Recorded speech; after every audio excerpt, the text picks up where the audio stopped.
Hello, आज हम लोग लंबाई का मापन समझते हैं।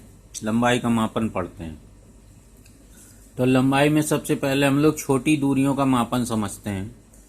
तो छोटी दूरियों के मापन को हम प्रत्यक्ष रूप से जिनको कर सकते हैं छोटी दूरियों का मापन, तो पहली है प्रत्यक्ष विधियां, मतलब जिसको मीटर स्केल या वर्नियर कैलिपर्स या इससे हम लोग खुद ही माप सकते हैं, तो उस विधि को बोला जाता है प्रत्यक्ष विधि। तो यहाँ पर हम लोग जो छोटी दूरियां हैं, जैसे 10⁻⁻15 मीटर, 10⁻³ मीटर, जिसको 1 मिलीमीटर कहा जाता है, तक की छोटी लंबाइयां प्रत्यक्ष रूप से मापी जा सकती हैं। तो 1 mm का मतलब 10⁻³ मीटर होता है कि लंबाई हम लोग मीटर पैमाने से नाप सकते हैं। जो हम लोगों के पास स्केल होती है उसमें मिलीमीटर में निशान बने होते हैं। पहले बड़े वाले सेंटीमीटर में, फिर 1 सेंटीमीटर के 10 पार्ट करके वो छोटा वाला जो पार्ट होता है उसको मिलीमीटर कहते हैं। तो उतनी लंबाई हम लोग शुद्धता पूर्वक नाप सकते हैं। तो मीटर स्केल से हम 1 मिलीमीटर तक की लंबाई को शुद्धता से नाप सकते हैं। अब उसके बाद जो है उससे अगर हमें 1 मिलीमीटर से भी कम नापना होता है तो हम लोग वर्नियर कैलिपर्स का इस्तेमाल करते हैं। और वर्नियर कैलिपर से हम लोग 10⁻⁴ मीटर, जिसको हम कहेंगे 0.1 मिलीमीटर तक की शुद्धता से नाप सकते हैं लंबाई। तो इसमें ये जो वर्नियर कैलिपर्स होता है इसमें 2 पैमाने होते हैं, एक मुख्य पैमाना होता है, एक वर्नियर पैमाना। तो इसकी जानकारी प्रैक्टिकल में सिखा देंगे किस तरह से हम लोग वर्नियर कैलिपर्स से नापते हैं। इसी तरह स्क्रू गेज होता है। स्क्रू गेज में भी 2 पैमाने होते हैं, मुख्य पैमाना और गोल पैमाना। तो उसके द्वारा हम लोग और छोटी लंबाई को नाप सकते हैं, 10⁻⁵ मीटर, यानी 0.01 मिलीमीटर तक की लंबाई को नाप सकते हैं। इसी प्रकार एक गोलाई मापी होता है, उससे भी हम लोग वर्नियर इसके स्क्रू गेज के बराबर 10⁻⁵ मीटर अर्थात 0.01 मिलीमीटर तक की लंबाई को नाप सकते हैं।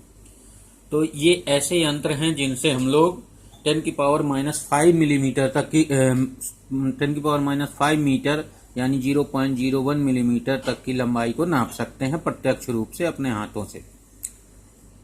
और अब इससे भी अगर छोटा कोई पार्टिकल होता है या छोटी लंबाई होती है तो उसको हम लोग प्रत्यक्ष रूप से नहीं नाप सकते। एक तो वो दिखना ही बंद हो जाती हैं, अगर इससे छोटी हुई माइक्रोन लेवल की तो दिखना ही बंद हो जाती हैं, और उन्हें नापने के लिए कोई अभी ऐसा यंत्र नहीं बना है। तो इसलिए हम इससे कम दूरी, जो इससे कम लंबाई होती हैं 10⁻⁵ मीटर से, उनको प्रत्यक्ष रूप से नहीं मापा जा सकता। तो इससे कम जो आकार की वस्तुएं होती हैं उनका मापन अप्रत्यक्ष विधि से किया जाता है। तो अप्रत्यक्ष विधियां अब हम लोग पढ़ते हैं। अप्रत्यक्ष विधि में हम लोग इससे कम लंबाई का मापन करेंगे। तो अप्रत्यक्ष विधि में हम लोग समझते हैं, जैसे अणुओं का व्यास है, अणुओं का आकार है, ये बहुत छोटे होते हैं, नाभिक का आकार है आदि। तो इनकी जो लंबाई नापनी होती है, इनका आकार नापना होता है, उसके लिए कुछ विशेष विधियां हैं। तो जैसे हम लोग मान लीजिए परमाणु की त्रिज्या नापनी है, तो परमाणु की त्रिज्या नापने के लिए हम लोग एवोगाद्रो थ्योरी इस्तेमाल करते हैं। तो एवोगाद्रो के अनुसार 1 ग्राम परमाणु अर्थात 1 मोल में 6.023 × 10⁻23 परमाणु होते हैं।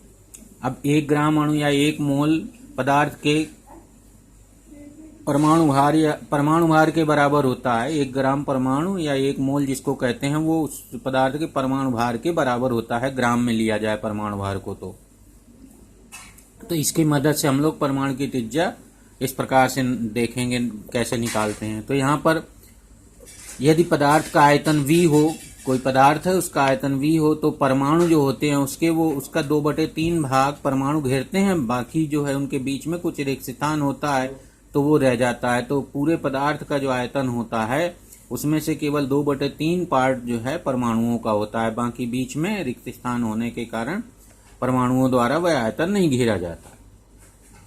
अब यदि हम पदार्थ का परमाणु भार m मान लें तो m ग्राम पदार्थ को कहेंगे 1 मोल। तो 1 मोल यानी m ग्राम में n परमाणु होंगे, अवोगाद्रो नंबर के बराबर होंगे 6.023 × 10⁻23, क्योंकि 1 मोल में इतने सारे अणु होते हैं, अवोगाद्रो ने बताया। और यहाँ पर जो परमाणु भार यम है तो यम ग्राम को 1 मोल कहा जाता है, तो 1 यम ग्राम में n परमाणु हो जाएंगे। n का मतलब यही 0.026 इंटू। अब 1 ग्राम परमाणु में अगर परमाणुओं की संख्या देखी जाए 1 ग्राम में परमाणु तो n/m होंगे। m ग्राम अगर पदार्थ है, पूरा पदार्थ का द्रव्यमान m ग्राम है तो उसमें कुल परमाणु हो जाएंगे m इंटू n/m। अब परमाणु की त्रिज्या अगर स्मॉल r हो तो परमाणु गोल होते हैं, तो एक परमाणु का आयतन 4/3 पाई r क्यूब होगा, और इन सारे परमाणुओं का अगर पूरे पदार्थ के परमाणुओं का आयतन देखा जाए तो मल्टीप्लाई हो जाएगा, तो सभी परमाणुओं का आयतन